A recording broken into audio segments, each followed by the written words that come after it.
আজকে সোমবার, ঘড়িতে বাজে এখন 9টা 15। সকাল সকাল বেশ কিছু কাজকর্ম সেরে চলে এসেছি আবার আমার রান্নাঘরের কাজে।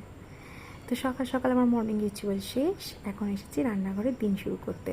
সো হাই এভরিওয়ান, কেমন আছো তোমরা? Welcome to my channel. এখানে এই যে দেখো, মামামের জন্য পেঁপে, আলু, উচ্ছে সব কেটে রেখেছি। তবে এগুলো শুধু মামামের নয়, আমাদেরও লাঞ্চের সবজি বটে।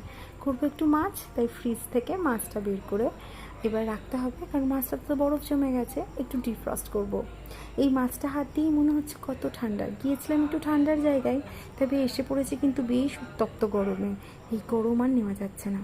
যাই হোক, যতক্ষণে মাছটা ডিফ্রস্ট হচ্ছে আমি চলে এসেছি এই রুমের একটু জানলা কপাটগুলো খুলে দিতে। সকাল সকাল একটু ঠান্ডা হাওয়া আসুক, এই যা। ওদিকে মাম্মাম ঘুমোচ্ছিল, তবে মাম্মামের আওয়াজ পাচ্ছি। ওই যে ঠিক ধরেছি, দেখো মাম্মাম উঠে পড়েছে। তো মাম্মামের সঙ্গে দেখা করে আমি কিন্তু সোজা চলে গেলাম ব্যালকনিতে। মাম্মাম যতক্ষণ ঘুমোচ্ছিল আমি ব্যালকনিটা খুলিনি, কারণ আলো আসবে বলে। এখানে আমার গাছপালাগুলোর সঙ্গে একটু দেখা করে নিলাম।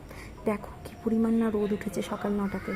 তারপর মাম্মামকে ভালো করে একটু আদর করে নিলাম। এদিকে মাম্মামকে ব্রাশটা ধরিয়ে দিলাম, ও এখন নিজে নিজে ব্রাশ করতে পারে। ও যতক্ষণে ব্রাশ করে এখানে খেলা করছে, ততক্ষণে আমি বিছানাটা ভালো করে গুছিয়ে নিলাম। এই বিছানাটা গোছানো হয়ে গেলে আমার যেন মনে হয় আমার অর্ধেকের ওপর কাজ প্রায় কমে গিয়েছে। এদিকের কাজকর্ম শেষ করে এবার শুরু হবে আমার যুদ্ধের পালা। যুদ্ধের পালা মানে মাম্মামকে ব্রেকফাস্ট করানোর পালা। প্রথমে ওকে একটা আমন্ডস দিয়ে দিয়েছিলাম, তারপরে ওর ব্রেকফাস্ট নিয়ে এসেছিলাম। আগেই বানিয়ে রেখেছিলাম একটু চিড়ের পায়েস খেজুর দিয়ে। তো সেটাই ওকে গল্প করতে করতে আমি খাওয়ানোর চেষ্টা করলাম, তবে বেশ কিছুক্ষণ লাগলো খাওয়াতে। তারপর মাম্মামকে বসিয়ে দিয়েছি এখানে তার ABCD সমস্ত পাজল নিয়ে। সে যতক্ষণে খেলা করছে আমি রান্নাটাও করছি, মাঝে মধ্যে এসে আবার তার সঙ্গে খেলাও করছি। তো এইদিকে দেখো, একখানা রান্না শেষ হলো, এবার করব মাছের ঝোল। তার জন্য একটু আদা জিরে লঙ্কা বেটে নিলাম শিলনোড়ায়।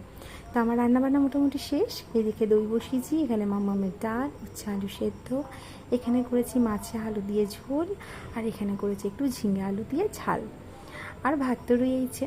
রান্নাবান্না সেরে রান্নাঘরটা এবার পরিষ্কার করতে লেগেছি, সাথে বাড়িটা আরেকবার ক্লিন করে নিই।